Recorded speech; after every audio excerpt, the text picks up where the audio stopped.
Welcome to Basketball Cinema, where we revisit the most important and iconic games in NBA history. I'm Jay Canada, and today we're looking at a 2012 regular season game between the LA Lakers and New York Knicks. This is absolutely a video that I've been circling for a minute here since I started Basketball Cinema, as the story of Jeremy Lin's truly unprecedented run to the top of the NBA world is something I've wanted to discuss so very badly. In fact, since a young 16-year-old Jay Canada watched the drama of Linsanity unfold before his very eyes, I've been just wildly fascinated with the one-time king of New York, Jeremy Lin. Now maybe I should back up just a second, because there may be a few of you watching this video that are indeed unfamiliar with just what I'm talking about here. So here's a rundown for you. The 2011 New York Knicks made a massive splash just ahead of the NBA's trade deadline, acquiring Carmelo Anthony from the Denver Nuggets to pair alongside All-Star Amar'e Stoudemire. The connection was a bit rough, as the Knicks would be first round swept by the Celtics in 11, but still expectations were set in New York, with the hope that Melo and co would reach the promised land in the years to come. The 2011-12 season though, well, got off to a rocky start. Under head coach Mike D'Antoni, they'd start just 8-15 on the lockout shortened season, and both Stoudemire and Carmelo were dealing with nagging injuries. Insert Jeremy Lin. The completely unknown point guard formerly of Harvard University had been acquired off waivers by the Knicks a couple months prior, and had played a total of just 55 minutes over the course of the first 23 Knicks games of the season. And yeah, this is where y'all want to hold on to your butts, cause this story's about to go crazy. D'Antoni would play Lin 35 minutes against Darren Williams in the New Jersey Nets, and Lin went on to score 25 points to go along with 7 assists. Over the next 3 weeks, Lin was launched into the NBA's stratosphere. He'd start 12 consecutive games, averaging 22 points, 9 assists per game, while leading the Knicks to a 9-3 record in that span, primarily done without Stoudemire or Anthony in the lineup. Lin's rise to relevance was obviously heightened by being in the absolute mecca that is New York City, but in addition, his play had truly come from out of nowhere. I know it's a dumb cliche, but trust me, Lin was a nobody prior to this stretch. I don't know what to tell you.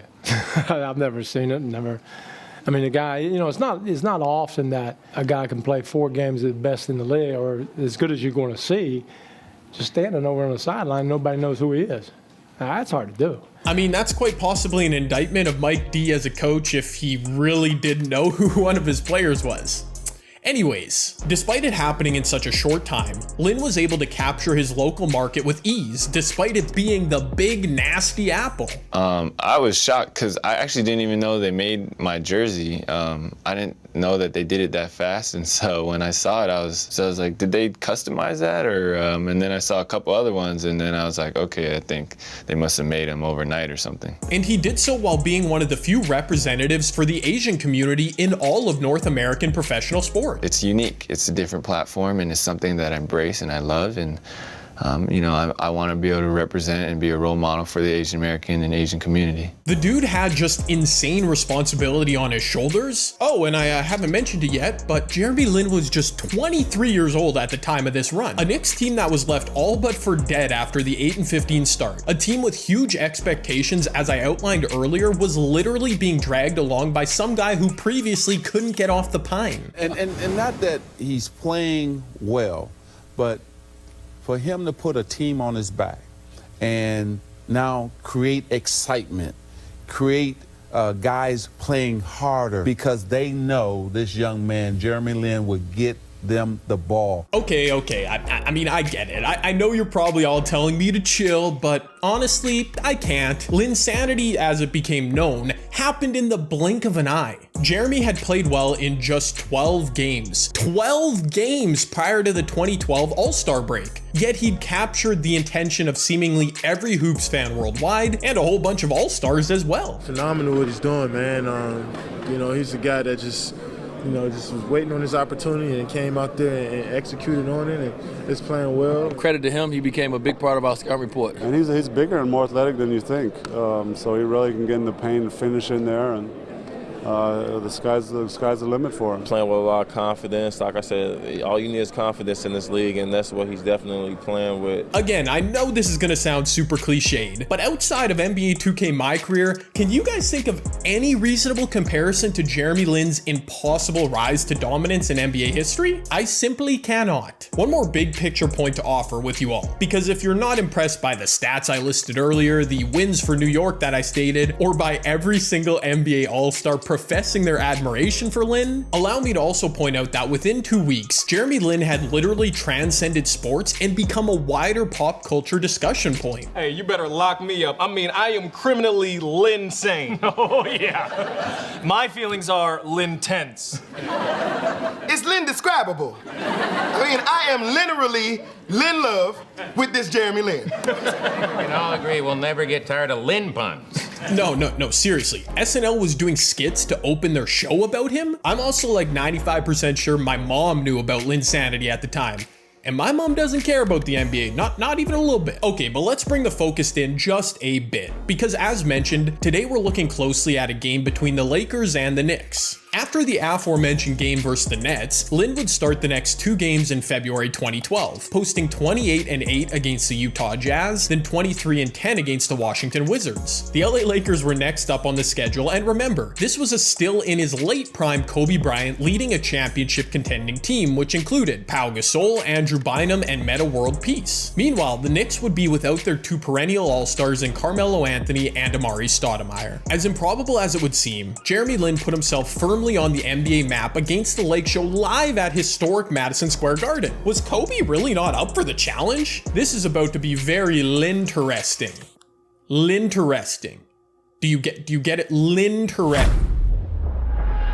Once again, I'll show you the graphic here. The Knicks starting lineup in this game was just not good. No, not good at all. A nice reminder at just how wild the Jeremy Lin story was at this point from Lisa Salters. Remember, today is the day that contracts are guaranteed for players for the rest of the season, and Jeremy Lin told me a week ago, I was just fighting for my job. I didn't even know if I was gonna have a roster spot. Yeah, my guy didn't know if he'd have a roster spot. Let's see if he deserves it. Right out the gates, Lin trying to get cooking. He pulled up for a deep midi over Derek Fisher, but was off. Moments later, Lin involved in some shenanigans with Metta World Peace, who pushed him down going for a loose ball. Both teams were stingy defensively in the early moments of this matchup. After Kobe collected a long old board, he was able to bait Landry Fields into a foul, and the Lakers were on the board first with a pair from the stripe. But the quick answer next possession down from Lin. Here again, you see the difference with the size of the Laker front line that he penetrates. Lin shot, knocks it down out of 3-pointer. And we were off and running from MSG. Pau Gasol with a clinical turn and fade over Jared Jeffries from the post, but Tyson Chandler with a difficult spin and finish offensively after a shovel feed from Lin. The Lakers were clearly not respecting Lin to start this game. As Derek Fisher went way under a high pick and roll, Jeremy was able to connect on a warm-up mid-range jumper. And moments later, now the Lakers have got to explode on Gasol. Good fade ahead, and Chandler throws it down. There's Jeremy Lin with that court vision. The court vision was on point indeed, Mike Breen, and Tyson Chandler was the beneficiary often of it. Tyson would go on to win Defensive Player of the Year in 2012, make first-team All-NBA. He also led the NBA in field goal percentage. The Garden was into a frenzy just 5 minutes into the game, as in semi-transition, the new star of Broadway rhythmically bounced into a pull-up midi to make it an 8-0 run. Then New York locking in and playing some defense. This is what I like. I like this. Lin picks it up. Lin drives in and lays it in. The Lakers needed a timeout. 9 points, 2 assists for Jeremy Lin in like 7 total seconds. Unreal. Lin continued to set the table for the Knicks offense. As Magic Johnson mentioned earlier, his facilitating was what seemed to galvanize the Knicks as a team. Jared Jeffries connecting on a wide open jumper. Jeremy up to an early 10 points in the first quarter, as he'd hit 1 of 2 free throws. The Lakers offense meanwhile was sputtering, as Kobe muscled to the rim and was sent to the line for another couple freebies. Do any of you guys remember when Steve Novak was a thing? You know, with the 3-point shooting and the discount double check celebration? Anyways, he was in the midst of a season in which he'd lead the NBA in 3-point percentage, he'd scored 19 points in each of the past 2 games, and he dropped in a triple from the left wing to give New York an 11-point lead. Journeyman wing Matt Barnes was in his second season with the Lakers in 2012. He confidently knocked down a corner triple of his own. Finally, a converted field goal in the game from Kobe, and another basket from Barnes brought the Lakers to within 7 to close the quarter. Okay, I talked about this a few times in the recent Kobe Bryant series here on Basketball Cinema, but again here in 2012, Kobe talked openly about previously considering moving on from the Lakers. And that ship sailed, in 07 or whenever it was. If I was ever a time where I was going to move and go play someplace else, that time was then. I'm not going to jump ship to go chase a 6th ring. I'm just not going to do that. It's either going to happen here or it's not going to happen. I bring it up because it's such a taboo topic, but Kobe at one point did want out of LA. Obviously, they never went through with moving him, but it's just funny to me that he was so open about it, yet it never seems to be discussed. Clever move to start the second quarter by Jared Jeffries, hopping into the lane and finishing with his left hand. With both Lin and Kobe still on the bench, Jeffries again putting the pressure on the Lakers, taking a hit and finishing through contact. Still a 12-point advantage for the Knicks as Lin re-entered the game. He had an interior attempt swallowed up by Andrew Bynum. Andrew Gowdlock with a surprising pull-up triple to cut the lead to 9, but with a quick answer over the rookie. Knocks it down and a foul. They put a body that time. And Lin with a chance for a 3-point play. An acrobatic and controlled finish in the paint. Jeremy Lin seemingly had it all. Next Knicks possession would see Lin mixing his quickness and physicality once again to draw contact on Pau Gasol. He'd make 1 of 2 from the stripe once again. Former double-double machine Troy Murphy was on this Lakers roster. He launched and connected on a lefty 3 from the wing. Pau Gasol his second field goal of the game, a super tough finish around DPOY Chandler. But working within the structured offense, Lin found his 4th assist of the game off to Novak from the land beyond. Finally, we did have some offensive flow in this game, as Pau Gasol pass faked, then put up a 20-footer that was pure. Tyson Chandler took a feed from Lin after slipping a screen. He contorted and dropped in a deuce. Derek Fisher pulled up with a toenail on the line for 2, but Jeremy Lin once again with an answer. He got cut off by Fisher on the drive, but a controlled spin and fade was money. Speaking of controlled spins, money, all that. Lin likes the open floor, spinning, puts it up and banks it in. Sensational play for Jeremy Lin. And the Spartan crowd on its feet again. Into another timeout, and once again, y'all, MSG was rocking. New York City just loved this dude. Jared Jeffries another hoop, taking a perfect bounce pass from Landry Fields and finishing. Kobe hit a technical free throw, and Pau Gasol finished a swift alley-oop from Matt Barnes to bring LA to within 8 to end the first half. Jeremy Lin, though, the story of the first half, as I'm sure you've all gathered. 18 points, 5 assists on 7 of 12 shooting. Wow. Okay, so I haven't mentioned it as of yet, but bubbling under the surface of the matchup we're watching was beef between Jeremy Lin and Kobe Bryant. Now, it would take a few years to come to fruition, as I'll explain, but the relationship between the two didn't start so well, not at all. Prior to this very game, Kobe was asked by local reporters about facing Lin and the Knicks, and his opinion on Linsanity. I don't even know what he's done. I have no idea what you guys are talking about. I'll take a look at it tonight, though. The audio there wasn't great, I know, but in a nutshell, Kobe completely dismissed Lin's hot streak, and it was low-key disrespectful. Not even low-key to Lin himself, as he revealed a couple years later. I jumped in the taxi, I was going to the game, and in New York, they got the taxis with the screen. So I was on the way to the game, and then they're like, oh, like tonight's matchup, New York Knicks versus Los Angeles Lakers, and Kobe, and it showed the clip, and it was like, Kobe has no idea who Jeremy is. And I looked at it, and I was like, man, that's hella annoying. Hella annoying for sure, but our boy Jeremy must have been motivated by it. And allow me to come to Kobe's defense for just a second. Did he know who Jeremy Lin was? Well, yeah, most likely. I mean, Kobe knew everything about the NBA. But again, the rise to prominence for Jeremy literally happened in 6 days, so I can't really blame Kobe for not heaping on the praise. Now, crazy enough, Kobe and Jeremy Lin would eventually be teammates in LA during the 2014-15 season, a year in which the Lakers went 21-61. I don't have time to go into full detail today, but Lin and Bryant butted heads numerous times while teammates, including Lin famously waving off Kobe in a game on ESPN. I hate to say it, but I do think Kobe wins the beef with Jeremy Lin because, well, he's Kobe.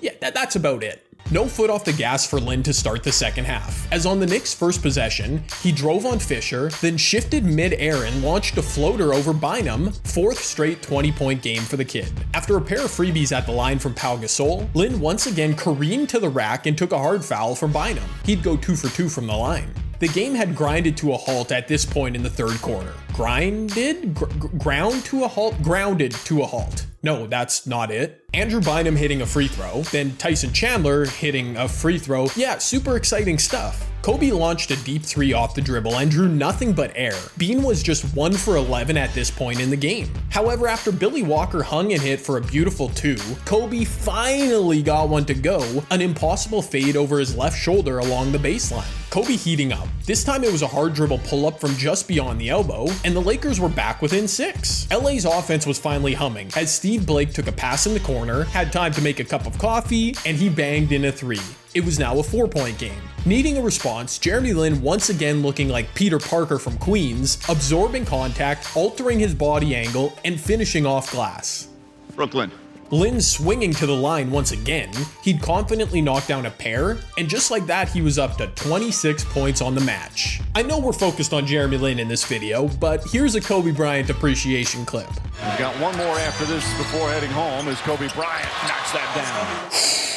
That's such a clinical Kobe move. Tough shot made to look so easy. Chandler again offensively, taking a great feed from rookie Iman Shumpert for the alley-oop flush. Lin with one more free throw in the third to bring him up to 27 points in the game, but Kobe Bryant closing the third strong. Yet another seemingly impossible look from the baseline, this time off the dribble. He then rose up from the right side of the court, knocking down another, and it was a 6-point game.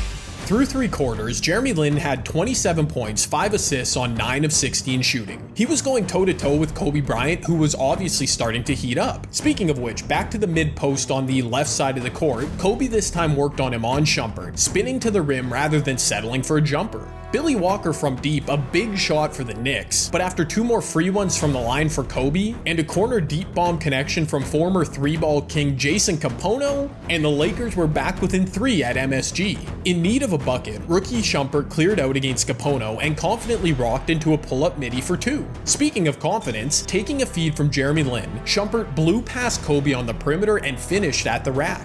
Knicks back up 7. Jeremy Lin operating on Capono himself would miss on what would have been a sure highlight, but Tyson Chandler got the Knicks another possession, which was key because it led to Shumpert out to Lin.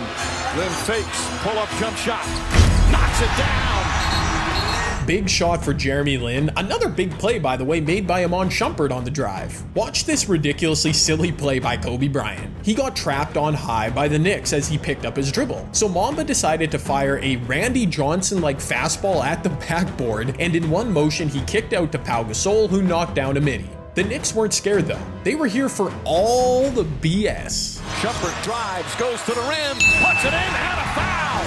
Bynum at his back to the play, and Shumpert with a chance for a 3-point play. Yet another super impactful play from Shumpert? Once again though, set up by the penetration of Jeremy Lin. Kobe was in his zone. He spun away from an incoming double team from the Knicks, fading from the baseline for another deuce. After a broken possession for the Knicks, Jeremy Lin ended up staring down Pau Gasol one-on-one. The result?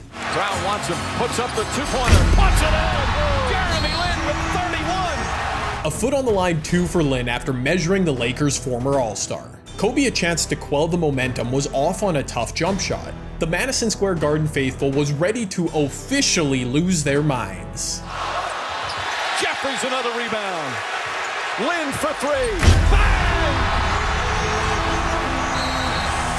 And that they did. Also Mike Breen too, which we all just love to hear. After the Lakers had brought the game to within 5 points in the 4th quarter, the next 6 possessions from the Knicks featured 7 points and an assist from Jeremy Lin, putting them entirely back in the driver's seat of this game. He wasn't done either, as working in tandem with his main partner in crime, Lin handed off to Shumpert in transition, and the Knicks took a 13-point lead. Kobe was trying his best to avoid being completely upstaged at MSG. He rose up through contact from the left mid-post once again, converting plus the harm. Lin finally missed on a pretty clean look at the rim, then Shumpert tossed the ball away carelessly. Fortunately for New York, the Lakers couldn't capitalize here as Kobe missed a healthy deep attempt. He and Bynum then both missed on the interior with great looks. With great savvy and poise, just 2.5 minutes left, it was Jeremy Lin again.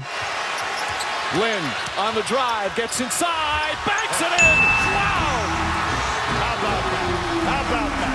How about that indeed, Hubie Brown, isolating on Matt Barnes and converting on a seeming dagger layup. Kobe wouldn't go out without a fight. Yet another mid-range pull-up from the baseline for the direct answer. Pau Gasol then cleaning up a Kobe miss on the ensuing possession, and it was still within striking distance for the Lake Show down 6. Just such a wild time to be alive, as Lin and Kobe were engaged in an epic duel at MSG. With a shade under a minute remaining, it was once again Jeremy Lin controlling the pace for the Knicks. He was bailed out just a bit though, as Matt Barnes reached, fouled, and sent him to the line. At the free throw line, Lin was hearing chants of MVP because, well, why not? And he confidently connected on both. And just when I thought he had no further way to impress me in this game, watch this one from Jeremy Lin. Gets it out to Blake. Barnes on the drive. Offensive foul. Jeremy Lin draws the charge. The game-sealing charge taken on the defensive end. The Linsanity tidal wave had officially hit the NBA, as in just his 3rd start of the season, Jeremy Lin dropped 38 points, 4 rebounds, and 7 assists on 13 of 23 shooting. Impressive numbers, and he legitimately outdueled Kobe Bryant under the bright lights at Madison Square Garden. This is it right here. This is it right here. This is my dream, and I'm just thankful to God, man, because this is my dream being lived out, and I'm so thankful for that. Now, the last thing I want to do in this video is be a big, huge buzzkill for the moment, because the Linsanity moment was truly awesome, but yeah, I'm about to be a huge buzzkill. For as epic a month as it was for Jeremy Lin and the Knicks, the 2012 season never ceased being a true roller coaster. While every citizen of New York had hopes that Lin's run would last forever, many foresaw that it wouldn't be possible. Well, it depends how long Carmelo's out, because I don't know that this works when he comes back. I think it'd be great if it's just Stoudemire, because it does look a lot like that Phoenix team and the Phoenix system that Mike D'Antoni was with. You've got a great pick-and-roll player in Amari Stoudemire. You've got this guy. You've got athletes around. You've got some guys that can shoot. But when you bring Carmelo back, he's a one-on-one player who likes to hold the basketball. Don't know if it'll work. And unfortunately, John Barry was 100% correct. Now, it's unfair to blame Carmelo for ruining Linsanity. That's just not true. But following the All-Star break, as Melo returned to the Knicks starting lineup, Lin saw his numbers dip back to normal human levels, as he'd average 15 points and 7 assists per game in the next 14 contests. That stretch would include a 6-game losing streak, and would also include the resignation of Mike D'Antoni as head coach. The clip I played just moments ago was key, in that John Barry pointed out how well Lin meshed with D'Antoni's style of offense. Lin played 7 games with Mike Woodson at the helm in New York, and produced just 13 points a game on 43% shooting. To compound the issues further and put an end date stamp on Linsanity, the young point guard would be sidelined with a meniscus tear, causing him to miss the final month of the regular season as well as the playoffs. Jeremy Lin literally took the NBA world by storm in about a month, and symmetrically had it all but disappear in another month. Now, I'm being a bit overly dramatic because that's just what I do, but the essence of Linsanity would be lost to time forever following the 2012 season. Lin would sign a lucrative free agent deal with the Houston Rockets, then bounce around to the LA Lakers, the Charlotte Hornets, the Brooklyn Nets, Atlanta Hawks, and finally Toronto Raptors. Despite never fully realizing that Linsane potential we saw crop up in February 2012, Lin would average double figures in scoring each of the following 7 seasons, and he was a part of the championship Raptors roster in 2019. I'll admit once again, the fall portion of Jeremy Lin's career when we talk about his rise and fall is often embellished, because as I just outlined, he had a truly above average NBA career. It's just so tantalizing to think about what could have been had he been able to capture some of that Linsanity magic in a bottle for future use. For each game covered here on Basketball Cinema, I'll be giving out 3 awards, beginning with the Clint Hawkeye Barton Award for Most Underrated Performer. I don't care. Which goes to Iman Shumpert. As mentioned a couple times, this was still rookie Iman Shumpert still getting his footing in the NBA. You could see in this game alone why a lot of folks had super high expectations for Shump. He poured in 9 points, 2 assists in the 4th quarter alone. He didn't back down from Kobe, and he worked in tandem excellently with Jeremy Lin to get the W. The Rick Dalton Award for Most Recognizable Moment goes to this show of expression from the man of the hour. After making one of his countless huge plays down the stretch, Lin let out a yell of passion, an image that I've always associated with the Linsanity stretch, probably as a result of NBA 2K continually using that image on Jeremy Lin My Team cards. And finally, the Mark Jackson, with all due respect, award for weirdest moment in this game goes to halftime highlights shown during this game of the 2012 Charlotte Bobcats. Sometimes I just casually forget the Bobcats were ever a team in the NBA, because their entire look, the jersey's court logo was just so ugly and forgettable. Also, they would finish this season 7-59, which is not good. Not good at all. And that's it. The New York Knicks beat the LA Lakers 92-85 on February 10th, 2012. Jeremy Lin outdueled Kobe Bryant at Madison Square Garden. That was a thing that happened, and Linsanity was officially underway. If you enjoyed this episode of the show, please consider dropping a like down below. And if you can see yourself watching a few more of these in the future, go ahead and subscribe to the channel, turn on notifications, also leave me a comment down below on anything you saw in this video. All that stuff helps the YouTube algorithm, which helps me out. Follow me on Twitter as well, at JCanada10, to get a tease for next week's episode. But until then, I'm JCanada, and this has been Basketball Cinema. Also point out that without 2 weeks, nope, that was the wrong word. The LA Lakers were up. Nope. I'm bringing it up again because it's such a an acrobatic, what was that word? If my mom watches this video, she's gonna be so happy that I gave her a shout out, like beyond happy.